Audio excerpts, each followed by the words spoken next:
Hello everyone, it's been another video, and today I'm here to talk about Pokemon, because I did the Pokemon Direct today. It's June 5th. There was a bunch of stuff that they announced today. This is all stuff about Pokemon Sword and Shield. And I want to talk about it, because there's some cool things. This game's looking pretty good. So, I pulled up the tweet over here on my laptop, so I'm just gonna go in order of all the stuff that they tweeted. So, starting off, they posted the legendaries. There's Zacian and Zamazenta. And these are they're weird. I mean, one of them is just a dog with a sword, and the other one is like, I mean, it's very literal, like how what was it?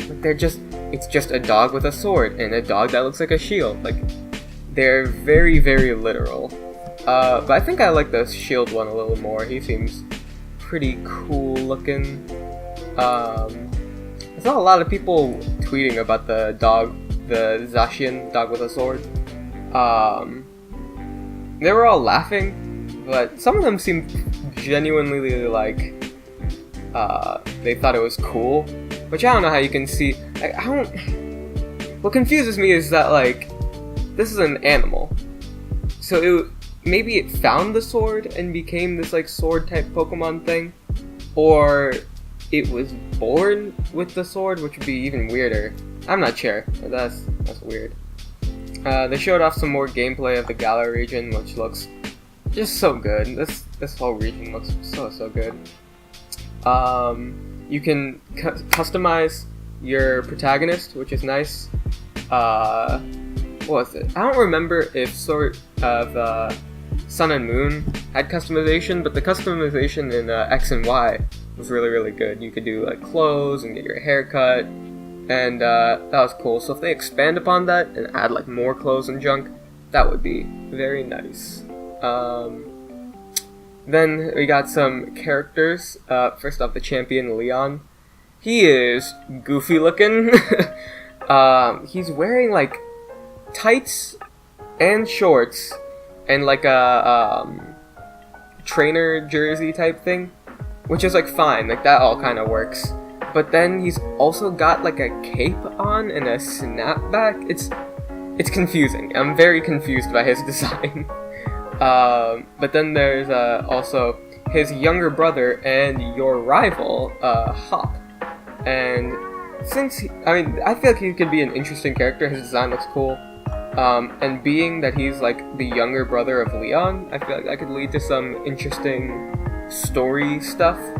I hope he's probably just gonna end up being one of them nice protagonists, or not nice protagonists, nice rivals who doesn't really insult you or anything like that. Like, I don't know.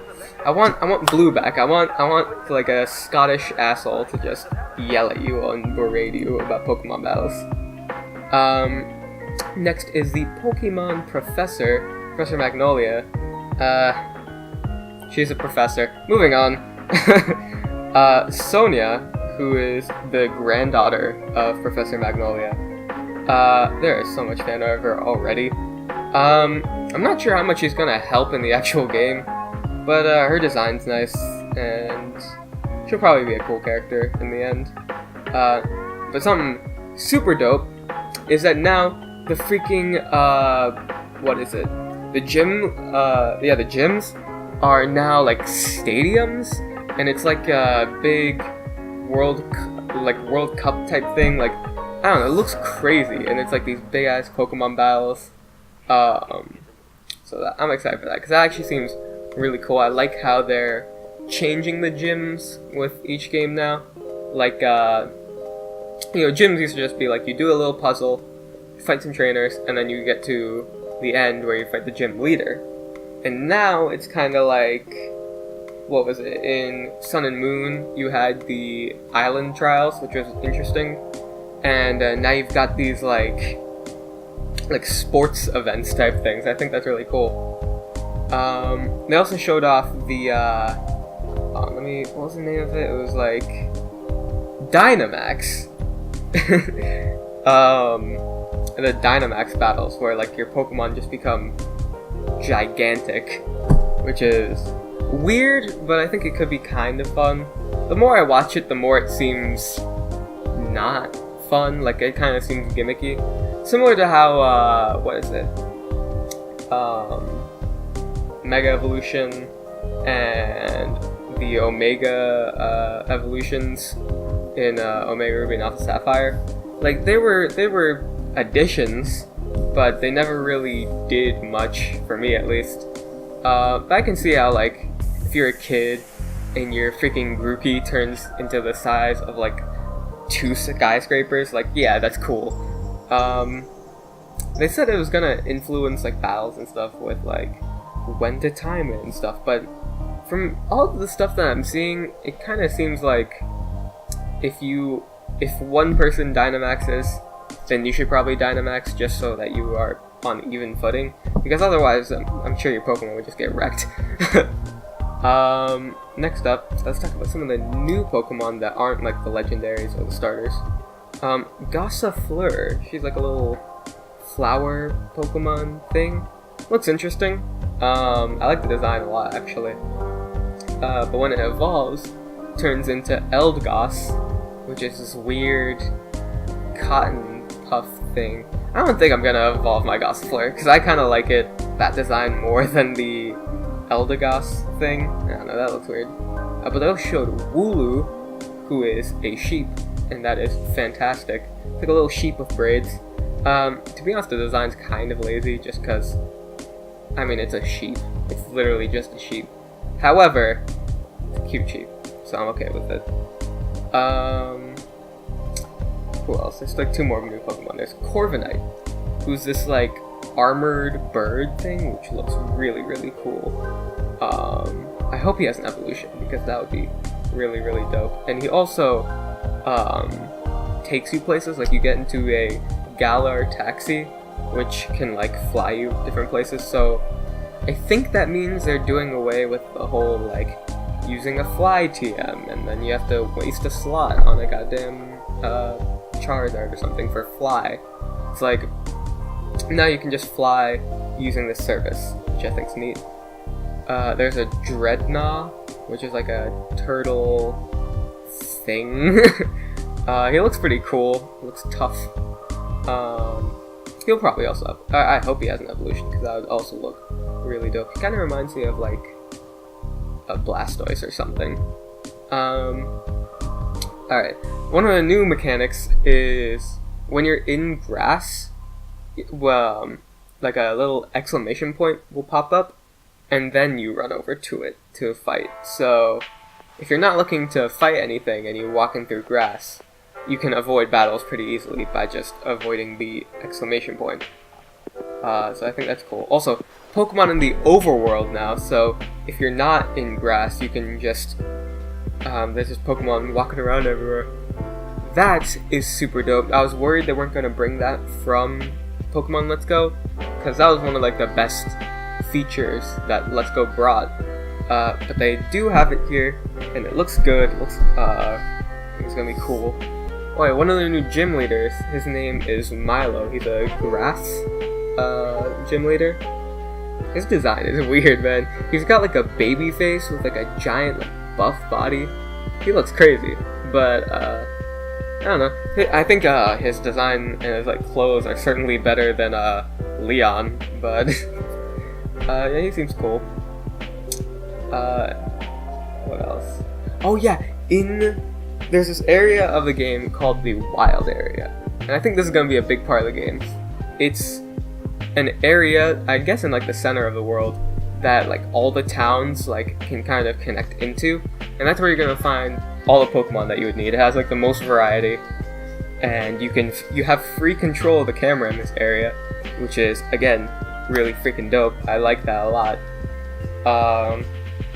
And I think, yeah, in this area there's also like max raid battles where you can team up with 4 people and do a battle against one Dynamax Pokemon. Except this Pokemon, with Dynamaxing, I don't know if I mentioned this, it only lasts 3 turns, normally. But when you're doing these raid battles, the Pokemon that you're fighting will be Dynamaxed the entire match until you defeat it. So it's going to be a lot harder, which is why you have 3 other people with you to fight it.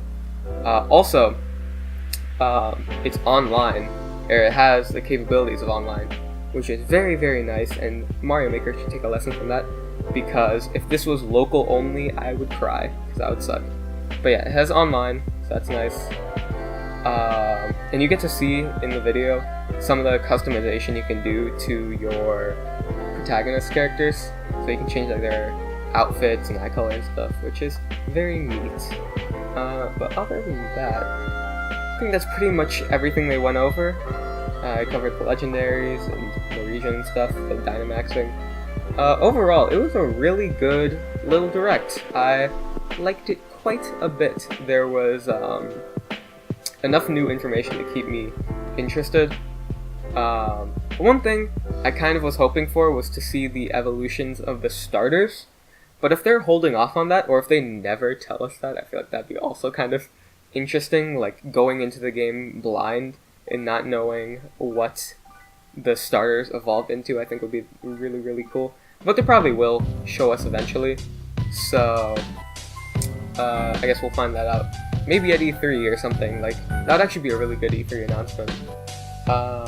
So we might not have to wait super long to find out about that. But yeah, this was really cool. I am very excited for this game. It comes out in November. I believe they said, what was it, November 23rd or something? Hold on. They've got to have it somewhere on this page. November 15th, which is actually that's actually a good date. I was expecting like the end of the month, to be honest, because they always put out games at the end of the month. But the 15th, that's kind of nice. That's a little earlier than I was expecting. There's not much else to say. It's just a really good direct. You got a good look at new Pokemon. The new Pokemon design looks great. The legendaries are kind of whatever, but I don't know. I'm not really in it for the legendaries, to be honest. It looks like it's gonna be a fun game. I'm hyped. But thank you guys for watching today's video. If you did, click like button. Subscribe if you want to see more videos like this. We're coming up on E3. Gonna be doing a lot of reporting and junk about that. So if you're hyped for E3 like I am, you want to see what I have to say, my reactions and junk, subscribe and stay tuned, because that's coming up like next week. But again, thank you guys so much for watching, and I'll see you all later. Peace.